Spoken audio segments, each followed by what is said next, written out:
मिथिला संगीत धाम पर अहाँ सबके स्वागत कर रहल छी। हम अमृता झा एकटा विषहरी माता के गीत गाबि रहल छी। अहाँ सबके गीत नीक लागत तऽ लाइक कमेंट शेयर जरूर करब और सब पबनैतिन के हमरा तरफ से बहुत बहुत शुभकामनाएं।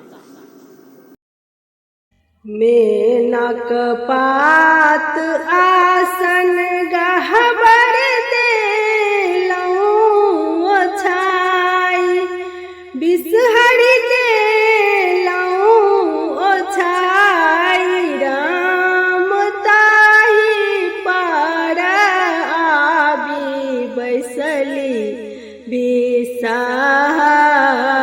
माई, राम ताहि पर आबि बैसली बिषहरी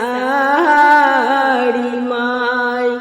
जाहि जूहि लड़ी हम आनल बेल पात, बिषहरी आनल बेल पात, राम अरहुल फूल तोड़ि कऽ लएलाहु सात, राम अरहुल फूल तोड़ि कऽ लएलाहु सात।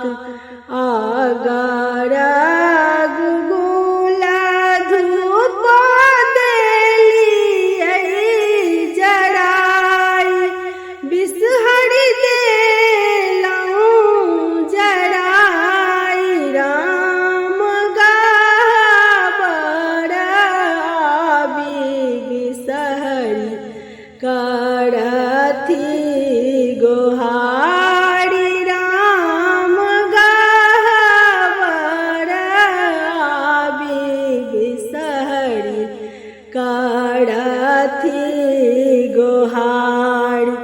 सब अपराध मोर देबै बिसराई, बिषहरी देबै बिसराई, राम मणिकान्त के लेब माँ कोर उठाई, राम हमरहु लेब माँ कोर उठाई। भनहि विद्यापति सुनु हे महेश, राम